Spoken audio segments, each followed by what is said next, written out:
Hello students, स्वागत है आपका आपके अपने चैनल ज्ञान गुरु एकेडमी में। स्टूडेंट्स, इस वीडियो में मैं बात करने वाला हूँ बहुत ही एक इम्पोर्टेंट टॉपिक की। आपके कौन सा टॉपिक है बच्चों? वो है आपका पैसेज। ठीक है, अकॉर्डिंग टू न्यू सिलेबस, नए सिलेबस के अनुसार मैं आप लोग को ये पैसेज कराने वाला हूँ बच्चों। तो ज़्यादा से ज़्यादा इस वीडियो को लाइक कीजिएगा और दोस्तों में ज़्यादा से ज़्यादा शेयर कीजिएगा। इसमें मैं आप लोग के 5 पैसेजेस कराने वाला हूँ बच्चों। 5 पैसेज कराऊंगा। आप लोग को पता है कि एग्जाम में एक पैसेज आप लोग का पूछा जाएगा और वो पैसेज पहले 8 नंबर का था, अब 10 नंबर का। इसलिए आप लोग के लिए इम्पोर्टेंट हो चुका है कि आप पूरी तरह से उस पैसेज को करें। ठीक है बच्चों, इंपॉर्टेंट हो गया है कि आप उस पैसेज को अच्छी तरह से हल करना सीख लें। क्लियर है? चलिए, यहाँ पे बच्चों देख सकते हैं आप। ठीक है, कि हम पैसेज की बात करें। एक्सप्लेन, एक मिनट बेटा, यहाँ देखिए। Explain with reference to the context the following passage in English. यानी बच्चों इंग्लिश में हमें उसको क्या करना है बच्चों? रिफ्रेश, कॉन्टेक्स्ट एंड एक्सप्लेनेशंस लिखने हैं। पहला पैसेज आप लोग का है बच्चों, the platform were packed with people, Sikhs Muslims, Hindus, soldiers, merchants, priests, porters, beggars, hawkers, almost everyone was barefooted and dressed in loose white garments. I would ask at least three people before I could find one who spoke English. Clear है? किसी को कोई दिक्कत नहीं? चलिए बेटा, तो यहाँ पे आपको एक पैसेज दिया गया है यहाँ से यहाँ तक। ये आपका टोटल पैसेज है। ठीक है, क्या है? पैसेज है। अब इसी पैसेज के बारे में हम रिफ्रेश, कॉन्टेक्स्ट एंड एक्सप्लेनेशन लिखने वाले हैं। तो बच्चों पैसेज पढ़ के हमें पता चल जाना चाहिए कि किस चैप्टर से है। चूंकि हम एक तो पहले चैप्टर का ही कर रहे हैं, लेकिन बोर्ड एग्जाम में पहला चैप्टर दूसरा चैप्टर तो करके देगा नहीं। तो आपको अपनी जो बुक है उसके प्रत्येक सब्जेक्ट पार्ट को, यानी प्रत्येक चैप्टर को बच्चों अच्छी तरीके से आपको पढ़ना होगा, ताकि आप अच्छी तरह से रिफरेंस, आपको पता चल सके कि यह किस चैप्टर से लिया गया है, इसके लेखक कौन है। तो ये सारी चीज़ें आपको क्लियरली आनी चाहिए। चलिए रेफरेंस में देख लेते हैं। रेफरेंस कैसे लिखते हैं बच्चों? रेफरेंस हम इस तरह से लिखते हैं, these lines have been selected from the lesson a girl with a basket written by William C Douglas. ये जो लाइनें ली गई हैं बच्चों, यह सिलेक्टेड है किस लेसन से बच्चों? A girl with a basket written by William C Douglas. Clear है? ये विलियम सी डॉगल्स द्वारा बच्चों रिटेन है। क्लियर हुआ कि नहीं? अभी आप लोग को क्लियर हो गया? चलिए, तो इसी तरह से किसी भी चैप्टर का होगा तो बस आपको क्या करना है, यहाँ पे चैप्टर का नाम और रिटेन का, राइटर का नाम चेंज होगा, बाकी रिफरेंस आप वही लिखेंगे। क्लियर है ना? This line have been taken from the lesson a girl with a basket written by William C Douglas. Clear हो गया? अब बच्चों यहाँ पे आपका रिफरेंस हो गया, तो कॉन्टेक्स्ट एंड एक्सप्लेनेशंस की बारी आती है। तो कॉन्टेक्स्ट समझेंगे। Context, the author was travelling in a train to Bareilly. Clear है बच्चों? यहाँ पे पूरे पैसेज में जो अर्थ निकल रहा है, पूरे पैसेज में आप देख लीजिए। ये पूरा पैसेज पढ़ने के बाद जो अर्थ निकलेगा बच्चों, ये पैसेज हम पढ़ रहे हैं, इसको पढ़ने के बाद जो अर्थ निकलेगा उसी के बारे में संक्षेप में आपको लिखना होता है कॉन्टेक्स्ट में। तो यहाँ पे आप क्या करोगे बच्चों? कॉन्टेक्स्ट में आप क्या करने वाले हो? ठीक है, इस तरह से लिखेंगे, the author was travelling in a train to Bareilly. The train stopped at every stations, at every major station. The about walked every platform full of people. पूरा बता दिया बच्चों एक लाइन में। यहाँ पे इस पूरे पैसेज के बारे में बता दिया गया कि ये ट्रेवलिंग कर रहे थे बच्चों ट्रेन से, कहाँ? बरेली के लिए। और ट्रेन प्रत्येक स्टेशन पे क्या कर रही थी? रुक रुक के चल रही थी। The author walked every platform full of people. वो क्या करते थे? प्रत्येक प्लेटफॉर्म पे टहलते थे जो कि लोगों से भरा हुआ था। पूरा बता दिया। अब एक्सप्लेनेशन हम करेंगे अपनी शब्दों में। The author says that the platform was full of people. जैसा कि आपको पता है, लेखक ने क्या कहा? लेखक कहते हैं कि प्लेटफॉर्म लोगों से भरा हुआ था। These people belonged to different religious like Sikhs Muslims, Hindus. यानी कहने का मतलब है ये लोग जो हैं सिख, मुसलमान, हिंदू आदि विभिन्न धर्मों से संबंधित थे।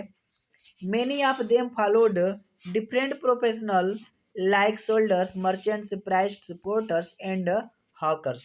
कहने का मतलब यह है बच्चों, इनमें से अधिकांश विभिन्न व्यवसायी डिफरेंट थे, जैसे सैनिक, व्यापारी, पुजारी, कुली और फेरी वाले थे।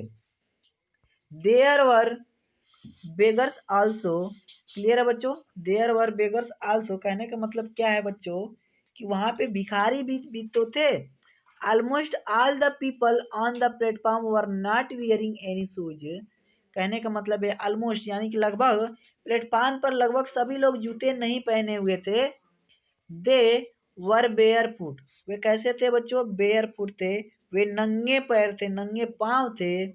And almost all of them were wearing loose white clothes. After speaking to at least three people, the writer could find the one person who could speak English। कहने का मतलब है बच्चों, और उनमें से लगभग सभी लोगों ने ढीले ढाले कपड़े पहने हुए थे। ठीक है, क्या किए थे बच्चों, ढीले ढाले, वियरिंग लूज वाइट क्लोथ्स, ढीले ढाले कपड़े पहने हुए थे। कम से कम 3 व्यक्तियों से बात करने के बाद, after speaking at least 3 people, कम से कम 3 व्यक्तियों से बात करने के बाद, the writer could find one person who could spoke English, तब राइटर जो लेखक हैं कम से कम 3 व्यक्तियों से बात करते हैं। 3 व्यक्तियों से बात करने के पश्चात लेखक को एक ऐसा व्यक्ति मिलता है जो अंग्रेजी बोल सकता था। क्लियर है बच्चों। चलिए, यहाँ पे एक आप लोग का पैसेज कंप्लीट हो गया। इंपॉर्टेंट है बच्चों, जो पैसेज करवा रहा हूँ इंपॉर्टेंट है आप लोग के लिए। क्लियर है ना। आप लोग इनको क्या कीजिए, लिख लिख के अपने नोटबुक में आप पढ़िएगा। सेकेंड पैसेज है, almost every one was bare footed and dressed in loose white garments. I would ask at least 3 people before I could find one who spoke English. We could talk world affairs and every major topic the news of the day produced। In this way, I was trying to get a feel of pulse of the nation, checking opinion against official attitude and the reports। Clear है बच्चों। इस passage के बारे में total उन्होंने बता दिया कि यहाँ पे लूज गारमेंट्स पहने हुए, वाइट ढीले ढाले कपड़े लोग पहने हुए थे। ठीक है, और उन्होंने क्या किया बच्चों, लगभग 3 लोगों से बात करने के बाद एक ऐसा कोई व्यक्ति पाया जो अंग्रेजी बोल सकता था। उसके बारे में वो बात करना, उससे बात करते थे वर्ल्ड अफेयर्स के बारे में, जो विश्व में क्या क्या घटनाएं चल रही हैं, प्रत्येक मेजर टॉपिक के बारे में वो बात करते थे। ठीक है, इस तरह से उन्होंने कोशिश किया था बच्चों किसी राष्ट्र की नब्ज को समझने की, checking opinion against official reports attitude and reports है, यानी कि बच्चों वो चेक कर रहे थे कि वहाँ का जो ऑफिशियल है, सरकारी जो एटीट्यूड है एंड रिपोर्ट्स से, कार्यालय की सारी चीज़ें किस तरह से चलती हैं, सारी चीज़ों को जानने की बात करके कोशिश कर रहे थे जानने की। रिफरेंस अब इसका देखेंगे, रिफरेंस सेम वही, this line has been selected from the lesson a girl with a basket written by William C Douglas. Clear है बच्चों, एक क्लियर है आप लोग का। चलिए, कॉन्टेक्स्ट थोड़ा सा आप लोग का बदलेगा। इसमें कॉन्टेक्स्ट क्या कह रहा है बच्चों कि वहाँ पे वो लोगों से बातें कर रहे हैं। देखिए, the author was travelling to Bareilly in a train, at every station the train stopped a walked the platform which was full of people belonging to the religious and professions. वो जो लोगों से भरा हुआ था वो धार्मिक लोग थे, अलग अलग धर्मों के लोग थे, अलग अलग प्रोफेशंस के लोग थे, अलग अलग व्यवसाय के लोग थे। क्लियर है। इसी चीज को हम क्या करेंगे बच्चों, एक्सप्लेन कर देंगे।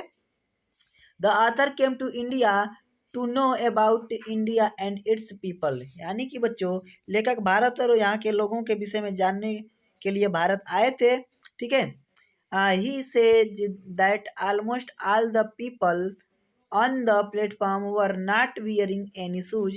कहने का मतलब ये है बच्चों कि वह कहते हैं कि प्लेटफॉर्म पर लगभग सभी लोग जूते नहीं पहने हुए थे। ठीक है, देवर बेयर फुट, वे सभी नंगे पैर थे, नंगे पैर थे बच्चों।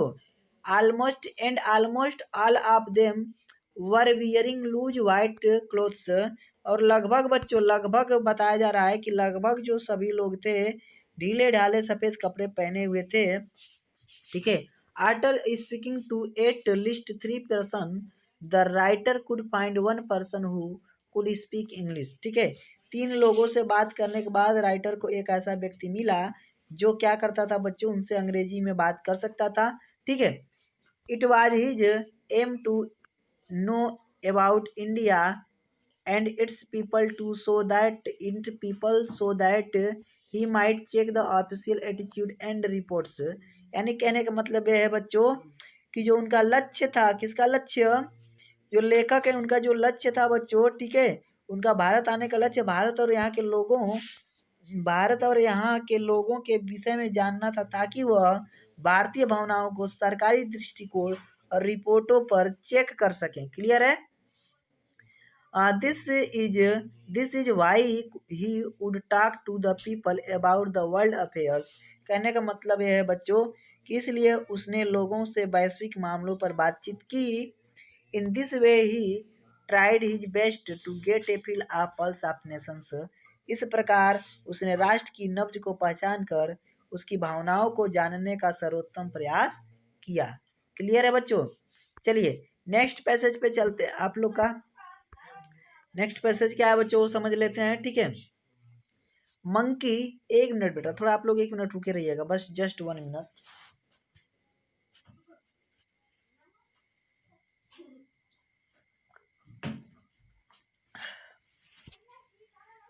चलिए इस पैसेज को देखते हैं. Monkey some of them mothers with babies climbing to them and the riding underneath swung up trees at the stations looking for food. The villagers we passed had was made of mud mixed with water and cow dung. Their picked roofs were thatched. Bundles of grass tied to bamboo pole stretched acres across the rafters. That day, the pumpkin vines that grew over them were in bloom, trailing streaks of yellow over ड्रेब walls. Clear है बच्चों? और the villagers dash dash dash करके ड्रेब walls तक आप लोग को हो जाएगा. क्लियर है ना?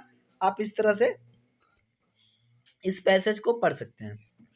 अब बच्चों इस पैसेज के बारे में सेम बात आप ऐसे पढ़ के तुरंत समझ गए होंगे कि आखिर इस पैसेज का मतलब क्या है. उसी को अपने शब्दों में लिख लोगे तो एक्सप्लेनेशन हो जाएगा. रेफरेंस आपको बता दिया कि सेम रहेगा. This line has been selected from the lesson a girl with a basket written by William C Douglas. Clear है? ठीक है.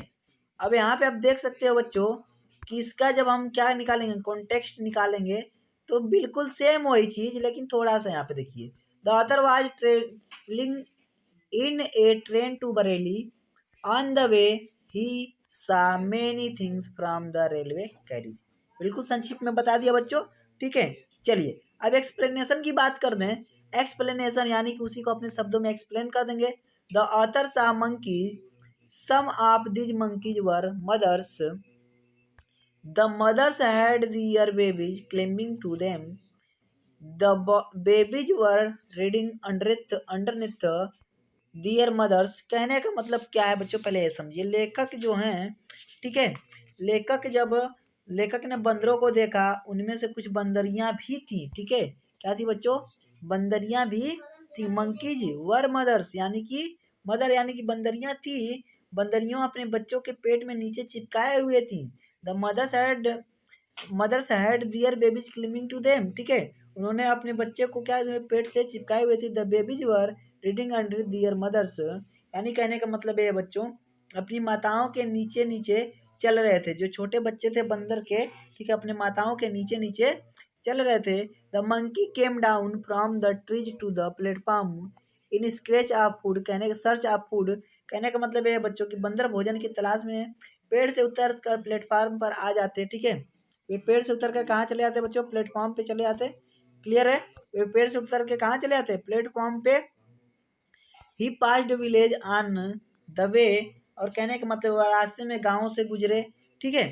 The walls of the houses in the village were made of mud mixed with cow dung and water. The roofs of the houses and the thatched made of grass and bamboo poles. कहने का मतलब ये है बच्चों कि बंदर भोजन की तलाश में पेड़ से नीचे तो आ गए. ठीक है. लेकिन क्या हुआ था, वो गाँव से गुजरे और गाँव में घरों की दीवारें किससे बनी हुई थी? गोबर, काऊ डंग, गोबर और पानी से मिली हुई मिट्टियों से बनी थी. घरों की छतें घास और बांस के छपरों से बनी थी. ही सा क्रीपर्स ऑफ द पंपकिंस. ठीक है. यहाँ पे देख सकते हैं ना किससे किससे बनी हुई थी? पोल्स, बांस के. ठीक है. अब यहाँ पे ही सा creepers of pumpkin on the touches. यानी कहने का मतलब क्या है बच्चों कि घरों की छतें घास और बांस के छपरों से बनी थी. उसने छपरों के ऊपर कद्दू की बेलें देखी. पंपकिन से कद्दू की बेलें देखी. उन बेलों पर क्या था बच्चों? The creepers had ripe pumpkin hanging on the on them down side. Clear है बच्चों? यानी कहने का मतलब ये है कि उन बेलों पर कच्चे कद्दू नीचे की ओर लटक रहे थे। क्लियर हो गया बच्चों? चलिए आज की वीडियो में इतना ही रहने देते हैं। आज का जो है आप लोग का क्लास था बच्चों, ठीक है, आज का आप लोग का क्लास है, इसमें हमने 3 पैसेज को कवर किया है। कितने पैसेज को बच्चों? 3 पैसेजेस को कवर किया है। नेक्स्ट वीडियो में और पैसेज को मैं लेके आऊँगा ताकि आप लोग का 10 नंबर मैं फिक्स कर सकूँ। 1 नंबर भी आप लोग का ना कटे बच्चों, यानी कि 10 में 10 आपको पूरा मिले, ठीक है। चलिए अगर आपको ये वीडियो पसंद आए तो वीडियो को ज़्यादा से ज़्यादा शेयर कीजिए दोस्तों में, ताकि सभी को इसका फ़ायदा मिल सके बच्चों। सभी लोगों को दोस्तों में ज़्यादा से ज़्यादा शेयर कर दीजिए और हमारे वीडियोज़ को बच्चों ज़्यादा से ज़्यादा लोगों तक पहुँचा दीजिए। और मैं आप लोग से यही कहना चाहूँगा अंत में कि चैनल पे अभी तक आप नए हैं तो चैनल को सब्सक्राइब करके बेल आइकन जरूर दबा लीजिए, ताकि हमारे आने वाले वीडियोज़ का नोटिफिकेशन सबसे पहले आप तक पहुँच सके। चलिए मिलते हैं अगली क्लास में, तब तक के लिए धन्यवाद।